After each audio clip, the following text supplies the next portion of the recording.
Welcome to Hall County Connection. I'm Nikki Young. Today we're going to take a look at upcoming highway projects in Hall County and how they're funded.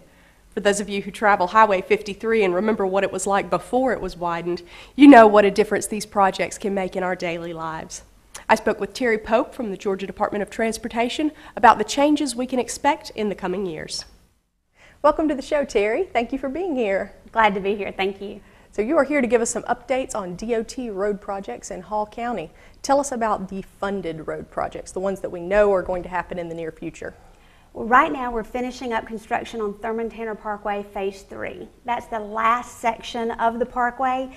Once we finish it, this piece connects with State Route 53, Mundy Mill Road, and runs roughly parallel to 985, and it will go all the way down to Plainview. We already have phases 1 and 2 open to traffic, so we're going to have a connection from exit 12 Spout Springs Road all the way up to State Route 53 Mundy Mill. And that's already been a huge relief for traffic in that area. It is, and it also provides us an alternate route in case a chicken truck turned over on the interstate or something. God forbid. So that we can move traffic aside. It's almost like our Satellite Boulevard, an industrial parkway linking retail, education, and commercial. And that area is really growing quickly down there. What other projects do we have in South Hall? In South Hall, we're working on buying the right-of-way for one of the highest profile projects. We've been waiting on this one a long time. State Route 347, Friendship Road. Actually, Governor Deal, when he was our congressman, got us a federal earmark for this project. So we know it's important all the way to Atlanta. We're buying the right-of-way now. Right now, we stand at about 80%. And this is on the section east of 985. From 985 east out towards State Route 211, it's going to tie in. It'll be 6 lanes from the interstate out to Hog Mountain Road, and then it'll be 2 lanes in each direction from Hog Mountain on out to State Route 211. And part of that is a completely new location roadway. So it's going to go near the Deaton's Creek area, and it will tie in at the new hospital satellite there at the corner of State Route 211 and the new Friendship Road in Brazelton. So it's going to be a huge congestion relief, give us great linkage between Chateau-Alon and the interstate, and then eventually on over to Lake Lanier Islands. So our goal is to finish buying that right-of-way and to let the project for bid this winter, and we expect to start construction next spring of 2012. Great. Now explain, what is the process of buying right-of-way? What does that mean? There's actually federal law that dictates how we purchase right-of-way because we're using federal gas tax dollars. So if a person is renting or owns a home along the route, it's not their choice if we need to buy land from them or help them find a whole new home completely. So there are benefits for them. We hire independent appraisers that will go through and appraise the entire corridor so we know fair market value exactly for that area. And we negotiate based on current value, not when you bought it 30 years ago and the house cost $40,000. Now, to get that same type of 3-bedroom, 2-bath house, it would be $120,000. So we negotiate based on that $120,000. So you are getting your money out of your property if the DOT buys your property? That's right. And most of the time, about 95% of the time, we can settle with property owners. There are also things to help property owners. Again, you didn't choose to move, so we will pay for your moving expenses and some things like that. Also even give you help finding a new home if you need that. There's also a different set of rules for if you're a business and if you lease business space. So there are rules and ways to help everybody, and we deal with folks one-on-one. There's almost 200 parcels on that project. That is a huge undertaking. So it's to buy all those parcels. Wow. 200 negotiations and closings. So it's taken... No wonder road projects take forever. Exactly. It's taken almost 3 years to buy the right-of-way when you're dealing with that many different property owners, some of them out of state. So that's work we don't really get credit for. People only think of us when we turn dirt and get in their way, but we've really been working on this section of 347 for over 8 years so far. So we're very excited to finish up with the right-of-way and start turning the dirt.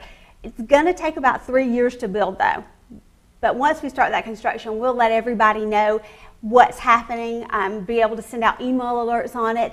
So if you want to get information about Hall County projects, you can email me and I'll be glad to add folks to my list so they can get that Hall County specific information. Okay, and we'll be sure to include your email address and contact info at the end of our show. Sounds great. Thank you. Well, I think that's just part of the growing pains for all of Hall County, and especially for this part of Hall County where the hospital and the other growth is happening. What are some other road projects that are going to help us with that growth? The other side of 347, we also have a project from the interstate to the west out to McEver Road. Right now that's a 2-lane, 1 lane in each direction. We're going to open it up to be a 4-lane divided highway. Buying that right of way now. It's a much shorter section, so it has many fewer parcels than the other. Thank goodness. Than the other Friendship project. And we actually hope to finish that right of way this October or November, be able to let that project for bid this winter. So it will also start construction next spring. So if you use Friendship Road, exit 8, we're going to be in your way on both sides of the interstate starting in the spring. So please let me know so I can keep folks up with what's going to be happening in that area. But with a good result at the end of the day. It will be good. That'll get us a 4-lane divided route from McEver Road all the way across 985 to State Route 211. Fantastic. It's really going to improve mobility and congestion, help us get where we want to go safely and efficiently. Well, tell me about the north end of the county. We do have a project that's going to start construction this summer. Resurfacing is not very glamorous, but it is a necessity. And State Route 365 is starting to fall apart in places, literally. A lot of potholes on that road. It's cracking galore. The asphalt literally letting go, creating that dreaded word, potholes.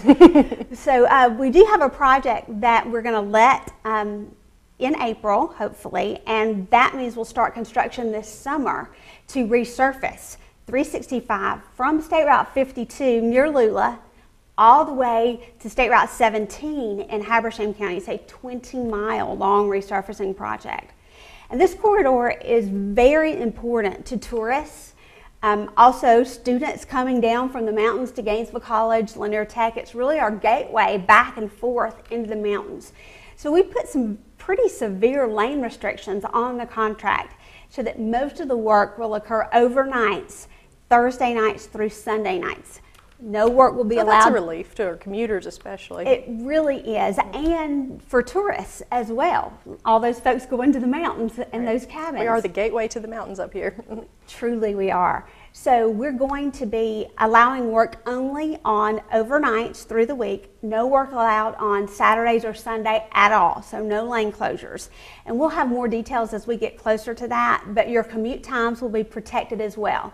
No lane closures during morning or afternoon commutes. Fantastic.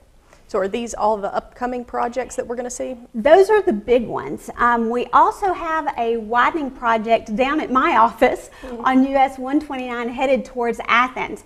The one section of 129 that's still 2-lane between Gainesville and Athens is right there at our office. It's rather embarrassing. That's kind of odd, isn't it? So right there from Gillsville Highway into Jackson County at the Pendergrass Bypass is the 2-lane section. We're starting to buy right-of-way on that this year as well. Again, over 100 parcels, so it's going to take probably 2 to 3 years to negotiate and purchase all of that. We don't have construction money set up yet, but we hope and expect that by the time we finish right-of-way, we'll have construction money setting there so we can start construction and make that last connection over the next 2 to 3 years, hopefully. Okay, so these are projects that are funded by the gas tax. Let's talk about projects that we have in the hat, but no funding for at this point. Sadly, there's a lot. Yeah. We have many more needs than we have money for. We're so blessed in Hall County because we're the regional center for medicine. We're the regional employment center. We're the regional education center. So even if you don't live in Hall County, you probably work here or you come here for education, medicine, or retail. So we've got to be able to get people in and out safely. And we don't have enough money to meet all those needs. State Route 369, Browns Bridge Road. From McEver Road, where it goes down to 2 lanes, all the way into Forsyth County. We got 3 different projects, including several bridge crossings, Which are very expensive. which are very expensive. Bridges are the most expensive thing we do, and trying to get bridge projects approved by the Corps takes a long time. So they're very complicated and they're very expensive as well. So to get that 4-lane connection into Forsyth County and eventually onto 400, you're talking over $100 million just in right-of-way costs alone. That's not even talking construction. So those projects are literally on the list, but they're not active because we don't have enough money. If you look north of town, we've got the same problem. US 129, State Route 11 headed to Cleveland.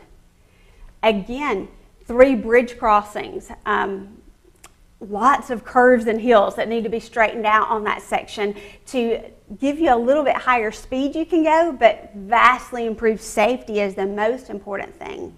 Those 3 projects from Limestone Parkway up to the Cleveland Bypass, again, total over $100 million just for right-of-way.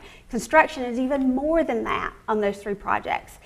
So we have some critical needs that we simply don't have the money for. And we're just one of many counties here in North Georgia that have that issue. You know, Georgia, even in this slow economy, is continuing to grow. We're now the 7th fastest growing state in the nation. We've been the fastest growing southern state for the last 10 years or so. Everybody wants to come here. Which is great news, except we have to build the infrastructure to support all of these people. Therein lies the issue. Right. So the funding for that infrastructure, really, you know, our state gas tax hasn't been raised since I was 4. Not going to tell you how long ago that was, but it has been quite a while. We have the 49th lowest gas tax in the nation. But we're the 7th fastest growing state. You just doesn't really add up, does it? You just can't meet the needs in that.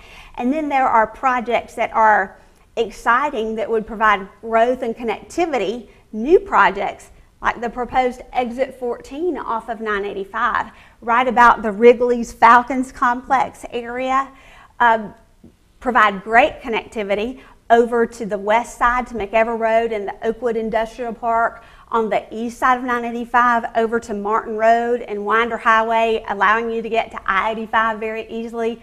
Road Atlanta, be a great connection for that venue.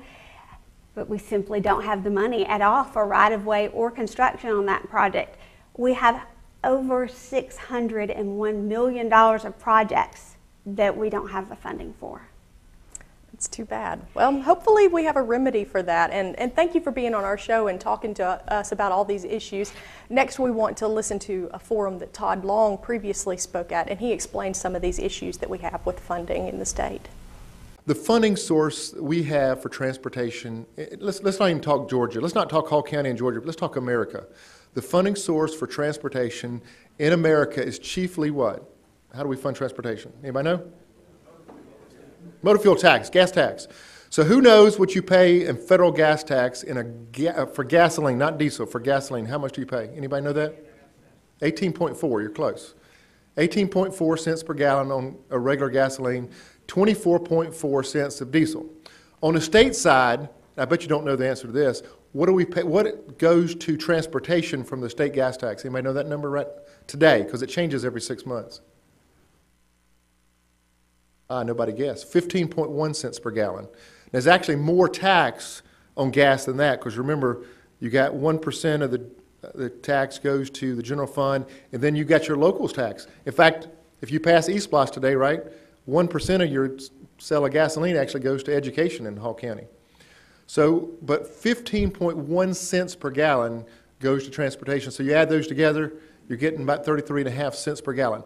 Well, guess what? The gas tax has been probably the best tax this country has ever seen. If you think about what's been funded out of the gas tax all these years, your freeway system, all the road network, I mean, what it makes America great is that I can get in my car and I can drive to Wichita, Kansas, right? I can drive. Other countries, you can't do that, folks. If we want to pick up and go, heck, we can live in a trailer and go, right? In America. But my point is, you can go places. We have mobility. That's what made this country great. It's been funded on the back of gas tax. Well, what's the problem with the gas tax? Well, if Congress or the General Assembly is not willing to raise that gas tax to basically meet inflation as you grow the economy, the problem is you get stuck back with gas taxes that were set in place. Well, part of our state motor fuel tax was set in place in the 70s. The federal gas tax was set in place in 1993. So we're looking at 18 years ago. So what has happened is nobody's indexed those to inflation or anything. So as people are driving now less, it's starting to be noticed. People are used to be the vehicle miles traveled in the country kept going up and up and up and up, and now it's kind of stabilized. And in fact, it's barely going up. And you match that with the fact that people are driving more fuel-efficient cars, what do you have?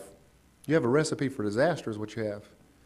And I gave this example every speech I go to. People are tired of hearing it, they know me, but I drove a Chevy Silverado to work every day when I worked in Gainesville. I drove one for 20 years. I maybe got 16, 17 miles per gallon. And now I'm driving downtown, I'm driving a Honda Civic. I get 34 miles per gallon. Todd Long's personal contribution to transportation infrastructure did what? Cut in half. And that's playing out all over this country. And in fact, if you look at the CAFE standards that they talk about, President Obama actually said recently that by 2016, they're going to have 30 miles per gallon will be the average demand for new cars coming on the market. Right now, the fleet in America gets about 20 miles per gallon. So if that gradually goes up and you're sitting at 30, 35 miles per gallon, we could have less money for transportation 10 years from now than we have today. And you add in inflation, it's just, you can just imagine that curve, right? It's just not matching up. So what did the General Assembly do? And I'll give a lot of credit to former State Representative Vance Smith, now Commissioner. He was very involved on the House side, along with Senator Mullis on the Senate side, coming up with a transportation plan that worked for the state of Georgia. There were lots of different proposals. It took 3 or 4 different sessions to finally come up with the bill that was passed last year. But essentially, the bill says, hey, the gas tax, yeah, it would be great to have it raised up, but the problem is the blood that would be shed politically to raise the gas tax probably wouldn't be worth it, because in 5 or 10 years, all that effort you went through sort of goes out the window because of the way people's driving habits. In fact, we encourage every day, Commissioner and I give speeches, what do we say? Get out of the car, right? And you watch these electric cars come on the market and more fuel-efficient cars, hybrids, it's just a losing proposition. So they said, what can tax everything? And in the opening speech you said, everything deals with transportation, right? Everything from this bottled water getting here today to me driving up here, it deals with transportation. So taxing products and goods is a very holistic way to cover transportation costs. So I agree with that totally. So there were different ideas about a statewide bill versus a region bill, or what finally got decided on was a regional sales tax. So each region sort of acts independent world of their own in this process. So you guys, Hall County, sit in the Georgia Mountain region. I'm not sure how many counties are in this, but it basically is Forsyth and Hall, and it goes up to the mountain areas. And essentially, Danny Lewis, y'all know Danny. Danny, you're here. Danny's been helping us along the way, and of course, Gainesville is part of a metropolitan planning organization, so the MPO staff has been doing a great job helping us with this bill. But essentially, what happens is a 1% sales tax that will be a 10-year tax, all right? And the 10-year tax came about, most SPLOST, in fact, the eSPLOST, how many years is that that's voting on today? 5. Okay, we really pushed hard to get something longer than 5 because major transportation projects take a long time to build. So we got the 10-year tax, which we thought would be very, very valuable to us. But in the course of the 10-year period, the sales tax can raise a lot of money for Georgia Mountain region. In fact, the first year of the bill, you guys could raise nearly $94 million, which is great. So you add 94 times 10, essentially, of course, you got inflation built into that too. So you're talking about over $1 billion, well over $1 billion over a 10-year period that this region can raise toward transportation. Now, I rattled off a bunch of projects that aren't funded in Hall County, but if I go over to Forsyth, guess what? They've got a laundry list as well. And if I go up in the mountains, they've got a laundry list. I go over to Franklin County, they got a laundry list. So everybody's got a list. And essentially what happens is a locally established body of people will be making the decision on what projects get funded. Now, a lot of people think this is a state bill. No, this is a local-oriented bill. All right? So what's happening right now is on the 1st of June of this year, what I will be doing is developing an unconstrained list of projects. I'm going to develop this unconstrained list of projects by June 1st of this year. All right? And then I will turn that list over to this local body. And we're calling this local body the Round Table. All right?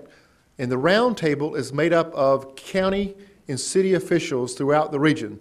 Each county, the county commission chair will serve on the roundtable, and then one mayor elected by the mayors of the county. So in y'all's case, you've got 30 cities, right, in Hall County. I don't know what it is. What, 8 cities, something like that? There's a bunch of them. I don't know how many there are. But all those cities got together and they elected a mayor rep. In this case, y'all have elected the mayor of Gainesville to be your rep, and Ruth. And she's had to be here. She's not, she saw me earlier. She's over at Martha Nesbitt's little function. And your county chairman, Tom Oliver, is on there. So that body of people, think about it, it ranges from about 20 people all the way up to about 30. I think there's one group that has 34 people on their round table down in South Georgia. But they will actually, this summer, working through an executive team, which is only 5 people, they will choose which projects to go on the list from what I give them.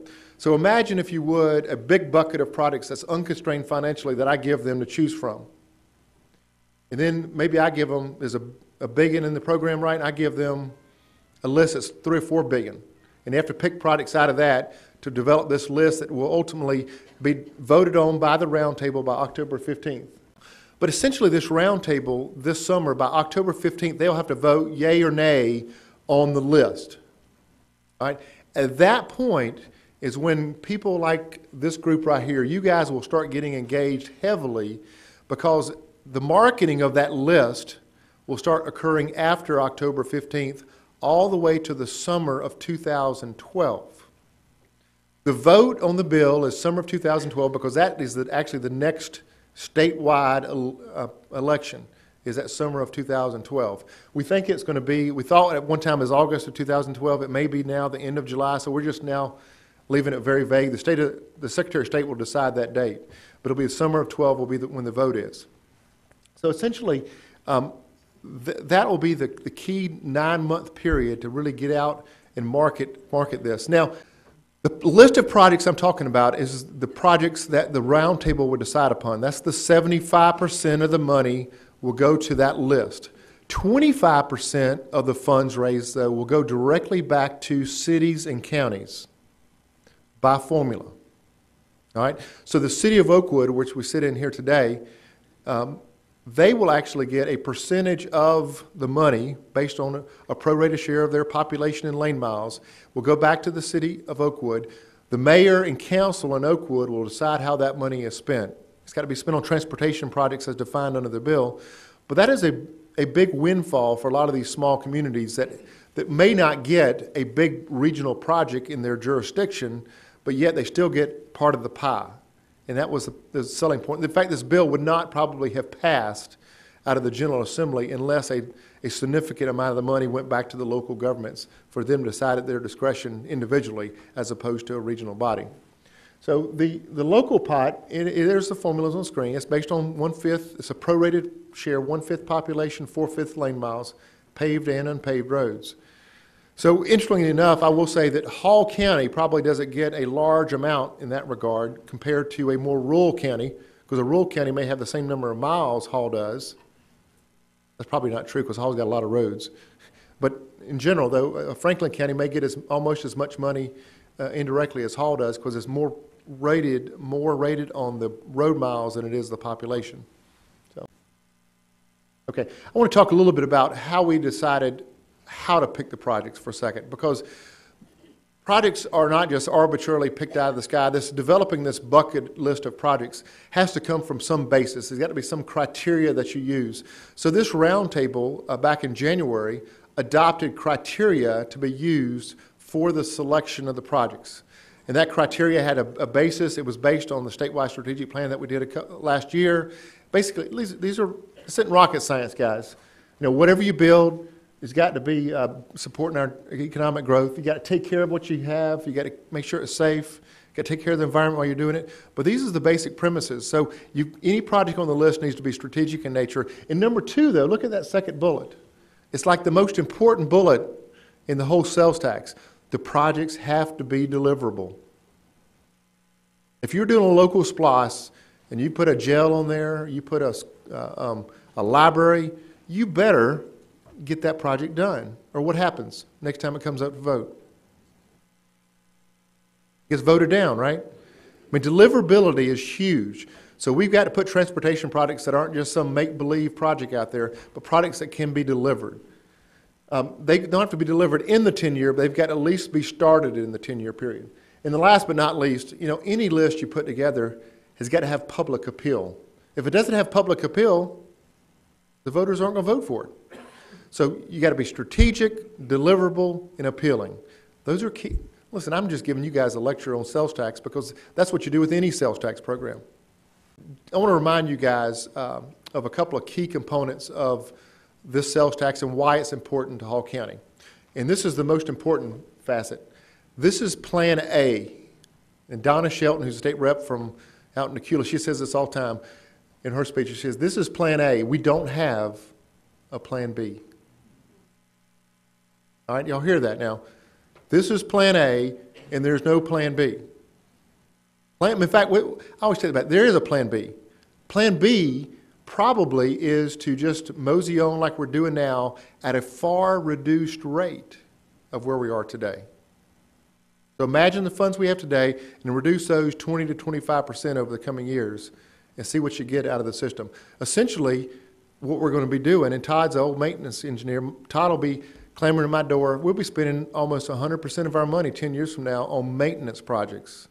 No new capitals, no Thurman Tanner Parkways, no new Exit 16, no widening Winder Highway. You won't have the money to do big projects like that. In fact, I want to give you a little bit of news on the Washington front. We don't have a transportation bill right now in Washington. And we're on, I think, the 4th or 5th continuing resolution. Is that right, Commissioner? They keep continuing resolution on the previous bill. But what they've done over the years, that 18.4 cents a gallon we pay, they used to fill up a glass, imagine a pot of money or a glass, called the Highway Trust Fund. And they used to pump money in the Highway Trust Fund, and the out goes, the spigot at the bottom used to go, flow about the same amount of money going in. Well, the last bill, they decided to actually spend down the money in the Highway Trust Fund. So the spending rate, the spigot at the bottom, released more water than you took in at top. What happened to the glass? Well, eventually the glass did this. It got empty, right? So we are trying to solve this problem with a new funding bill. Well, to solve the problem temporarily, Congress poured more money in the top of the glass. Right? They did that with general fund money. And they had to raise the debt ceiling in Congress. Well, what happened November 2nd? Anybody know? We got a new Congress. They're not willing to raise the debt ceiling to pump more general fund money into the Highway Trust Fund. So at the current rate of spending, if we don't pump more money in the Highway Trust Fund, we will have to cut our federal program probably will be cut 20 to 25% over the funds we've had the last 3 or 4 years. So Plan B, there is a Plan B. It stinks worse than you can imagine. So let's remember that. This is a bill we have to work with. I feel confident that we can put together a list of products that is really appealing to the public, that really delivers on our strategic mission, and also that can be delivered. So I think at the end game, come next summer, we'll have a compelling argument to present this to the public. Now, there's a lot of naysayers out there, folks saying that there are problems with the bill. You should let a county, if they don't want to do it, opt out. Well, listen, all that's over with. And if y'all ask Representative Carl Rogers, he'll probably say, listen, we did our job in the General Assembly. We laid out opportunity for locals to do this, and now it's the time to carry this forward and get it done.